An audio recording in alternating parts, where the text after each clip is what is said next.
dun sa higit isang daang contractor na hinahunting ho ninyo dahil hindi nagbayad ang obligasyon nila sa gobyerno ng Maynila, may kasama pa doon yung kumpanya pag-aari ni Sara Diskaya? Yes. They are also. Bago, Ilang projects yung hawak nila doon? a good sum of numbers. Magkano po ang involved? I'm sorry? Magkano po yung involved dun sa project na hawak ng mga Diskaya? Well, more or less, roughly about 3 billion pesos. Naku po mga Diskaya family. Ayan mga king and queen sa Ghost Flood Control dyan naganap sa Pilipinas ay hinahanting na rin ni Yormisco Moreno. Dahil napakarami pala silang nakuhang kontrata dyan sa City of Maynila. Mga kuis, mga gayas. Palakpakan ng ating buting Yormisco Moreno. Yan talagang tumulong po talaga ang ating buting Yormisco Moreno dyan sa national government na para talaga matukoy kung saan yung ghost project ng DPWH na kinontrata ng mga tulunggis na kontraktor like ng mga Diskaya family, mga kois, mga gayas, pati si Yorme, hinahunting na rin sila. Palakpakan. Okay, so without further ado, let's begin. Sa lahat ng viewers ni Dodoy Te, ito, yun, steady lang kayo dyan sa Gedli. Please continue to watch the videos and please do subscribe. Ingat kayo. God first. Our friends in the media, to mga vlogger na nandito who are very interested on the current situation of our country. But here in Manila, as you all know, we have taken the first course of action legally sa mga ilang kumpanya na nag-abuso sa kanilang pribilehiyong ipinagkaloob sa kanila ng national government. As you all know, we officially filed criminal cases and this is now the second course of action of your city government. I would like to inform you guys, and especially the public, the people of Manila. As of today, through the effort and guidance given to our City Treasurer's Office to issue SOA or Statement of Assessment, as a statement of account, statement of account to those involved in 315 flood control projects worth over and above 255 million pesos. A statement of account issued by the City Treasurer's Office for contractor's tax under our tax code or local tax code. Now, however, contractor tax for 9 flood control projects worth 8,095,351 pesos and 67 centavos have only been paid by the respective contractors. Ibig sabihin, after natin mag-file ng kaso and i-SOA yung mga contractor na yon, meron ng 8 milyon ang nagbayad sa siyudad ng Maynila.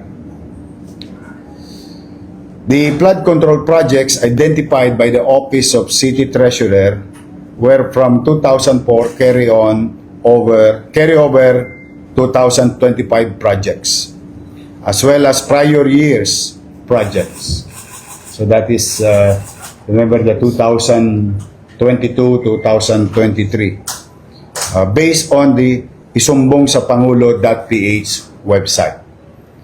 The basis of our documents and data came from the office of the President. The city government has issued already notices to the contractors of 305 flood control projects that remain delinquent in the statement of their contractor's tax obligation. So, siyempre, kami, hanggat maaari, dinidiplomasya namin sila as we have done in the past, as much as we can. But if hindi sila tumugon sa kanilang obligasyon sa lungsod ng Maynila, we have no recourse but also to file charges against them, as like what happened last week. And we only act on the basis of evidence. Ay ayoko naman na alam ko ang taong bayan nalilito sa dami ng ingay o personalidad, kanya-kanyang salitaan. We want to be surgical with our action. As long as we have evidence, we file cases, whoever they are, whether they are contractors or agencies of government, or sino man na politiko, and so on and so forth. Now, just for the update on the outcome of the notices, 86 notices received by personal service, 12 notices served but refused to be received. I wish them good luck. Sayang naman. Biro mo binibigyan ka na ng due process hindi ka pa tumutugon. 3 notices not delivered due to address change and will be delivered to the new address if found. Ibig sabihin, biglang nangawala itong mga kumpanya ito sa stated address nila. But we'll find a way. 192 notices being delivered via LBC. Kasi malalayo yung mga lugar na siya din topic, I think, ng Senate investigation. Paano nakakapag-bid yung mga ibang kumpanya kung galing sila sa bundok ng tralala. Yeah? And 12 notices mailed via PhilPost. Here are all the SOA of all those listed under the isumbong mo sa Pangulo.ph. Ito lahat ang SOA nila. Okay. Before I answer your questions. So, now, let me be clear about this to those subject company. What will happen if you don't comply with the city government's action? Anyway, it's your obligation naman nila yan na bayaran nila yung contractor's tax. It is also computed in their projects. They know it very well. Because it's a universal, most likely, a rule or ordinance and tax code of different LGU. What will happen? We'll give them ample time to respond, to act the way that those 9 projects already complied with the SOA and paid the city. Tutulong kami sa panawagan ng Pangulo at saka ng DPWH na i-ban, i-blacklist, and we'll request blacklisting of this company to DPWH. Yung susunod na action nun, depende na sa DPWH. Or what will be the action of the city with regard to those company?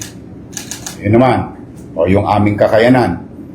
We will make sure, and at least ito'y maganda ng paalala at babala rin sa mga iba pang ahensya ng gobyerno na itong mga hindi magko-comply na kumpanya will be blacklisted under the City Engineering's Office and Office of the Building Official. So ano ang epekto noon? Hindi po sila bibigyan ng permit. So if you're going to hire said contractors who are not following simple rules and actually minuscule yung obligation. Sa totoo lang, napakaliit na salapi o pera na due, accrued already for the city, hindi na sila makapaghahanap buhay sa Maynila. Now, at magandang babala rin to sa private sector. Baka kasi i-hire yung mga contractor na ito. No? Bago kayo mag-hire, check nyo muna kung blacklisted ba sila sa City Engineering Office and Office of the Building Official. Because not until they fulfill their obligation to the city, saka lang namin ililift yung kanilang blacklisting sa city government. So, we will complain before the DPWH office through the leadership of Secretary Vince Dizon. And as you all know, Secretary Vince Dizon already manifested and made a statement as a matter of policy, those earring companies or contractors will be blacklisted. So in our own little way as a city government of Manila, we will help if these people will not comply to their obligation to the city government of Manila and people of Manila. So yan ang mangyayari sa kanila. Kaya buti natin nandiyan kayo, kaya namin kayo ipinatatawag para na sa ganon to send the message to them. Now it's up for them to act on the matter. With regard to, past due na yung iba, Yorme, hindi sila, sila ba ay may penalties and surcharges and interest because they did not comply with their obligation?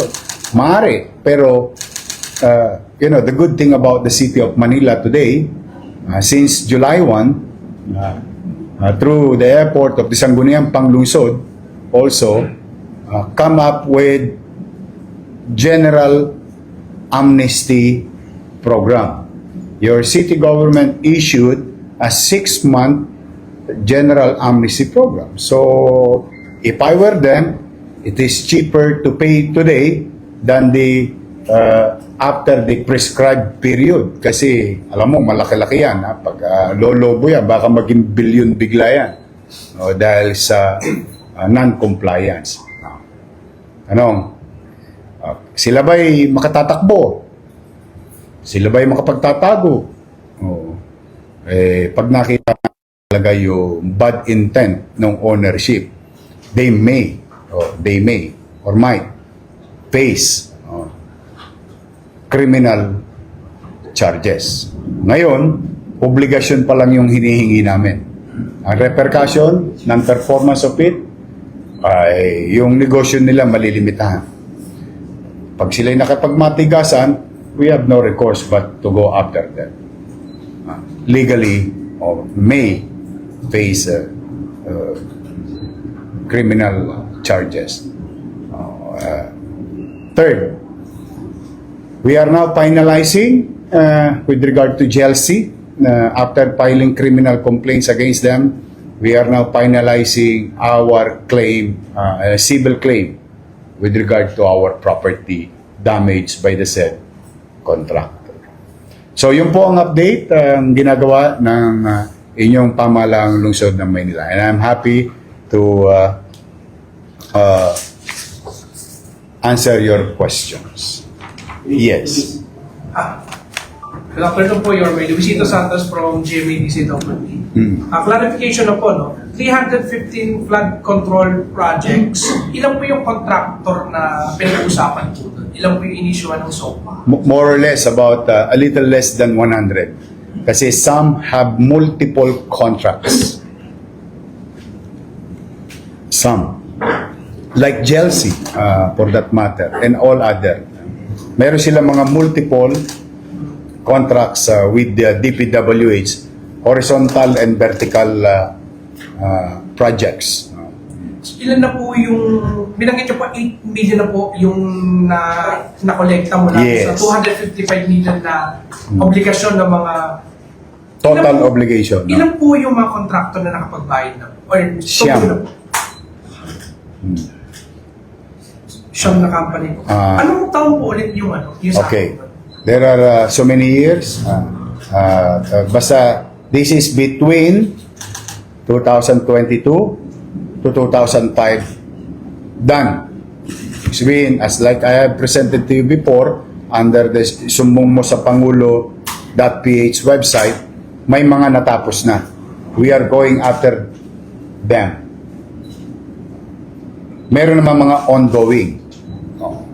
Na kailangan naman nilang talagang tupdin yung kanilang obligasyon sa lungsod ng Maynila. Yung may 315, may ongoing, meron tapos na, mainit ko yung usapin ng ghost project eh. Ano Oo. pang mga ghost? Mga hindi Wala pa kami nakikita.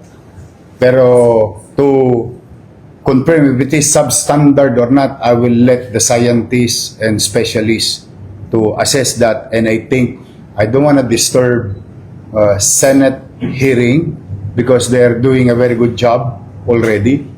So not to create more noise with different voices, I'll let the Senate, for that matter, do their job. And so far, as like one Filipino, bilang isang Pilipino, hindi bilang isang mayor, at katulad ng ibang mga Pilipino, so far, I can only speak for myself. I'm happy on what they're doing in the Senate with regard to finding out whether it is ghost or substandard. Because I do believe that whether they are politicians or DPW or government agencies, they will going to be charged. But for now, what we're after is if we have evidence, confirmed evidence, present under our hand, we'll make sure wala nang lip service. We just pursue the way we've been doing for the past 2 weeks, because that's supposed to the way, and that's the only way, and that's a proper way to do it. Kaya hanggat mari, kaya nga namin kayo iniimbitahan para na sa ganon, paglabas nito, kung sino man yung particular na mga kumpanya at taong involved dito, merong dinidiplomasya na tayo ng Maynila, top din na natin tungkulin natin. But if not nga, halimbawa, nagpatigasan, kami naman, ready naman kami na to seek legal remedy. Bakit lumobo Yorme ng 255 million? Di ba bago ka makapagsimula ng project, di ba dapat yung obligasyon na ibibigay na? Tama po ba? Paano po may process nung... Ang galing mo. Paano lumobo yun? Tapos 2020? Kasi nasanay sila na walang gobyerno sa Maynila. And you're right. Maybe nobody went or go after them. Ang mahirap nito, alam mo, Luisito, yung ordinaryong pamilya magpapagawa ng 30 metro kwadrado na bahay, up and down. Sinisingil ng contractor's tax, hinihinga ng zoning permit, hinihinga ng building permit. Kaya yung naalala nyo yung sinabi ko, the sauce for the gander will be the sauce for the goose. It's just that maybe, and I agree with you, that is only the same question in my mind, bakit lumobo ito? Wala siguro talagang pamahalaan na ipinagmalasakit ang kanyang mamamayan. Kaya nagka-laki-laki itong pera na ito. But then again, those are the things of the past. We move on. We try to move on a very narrow road without abusing our rights as citizen just by accusing somebody through verbal statement. But we try to go to that path, look into the details, find evidence of negligence, whoever they are, we're gonna pursue legally. Oo. Kahit na nanggigigil tayo, alam mo, siyempre ngayon, 5-5 ang pag-aalimpuyo ng damdamin ng tao. Pero pag sobra na ingay, baka malito tayo lahat. O kami, ang billing ko sa city engineering, sa building official, sa city treasurer, go after them on what is due to the city and what is rightfully, correct way or correct manner that these people, individuals, politicians or not, government agencies or not, right, na they had to follow the rules, universal rules, not only effective in Manila, but in our case, we wanted to implement across. Yorme, last na lang. Sure, then you're next. Then you're next. Yes, please. Last na lang, Yorme. Dun sa higit 100 contractor na hinahunting ho ninyo dahil hindi nagbayad ang obligasyon nila sa gobyerno ng Maynila, may kasama pa doon yung kumpanya pag-aari ni Sara Diskaya. Yes. They have also. Bago, Ilang projects yung hawak nila doon? Sa a good sum of numbers. Magkano po ang involved? I'm sorry? Magkano po yung involved dun sa project na hahawak? So yun no, ayan talagang tuwang-tuwa. Hindi lang si nanay pati yung mga anak at apo niya. Kasi 100,000 yung mga close, malaking tulong po yun. Especially sa ating mga lula't lulo, sa maintenance, sa paggatas, pagkain, palakpakan. Yan po kabilis ang ating butihing Yorme Isko Moreno ay talaga hindi po magsisisi yung mga Manileño kung bakit pinili siyang muli dyan sa City of Manila bilang isang mayor. Palakpakan po. Okay? At kung umabot po naman kayo sa dulo ng aking video, may karapatan po kayo mag-like, share, and subscribe. So for now, I'm Gat Manila. God first, God bless you, peace. Bye-bye. Our hearts beat to the city streets. We began to feel the fire. We rise like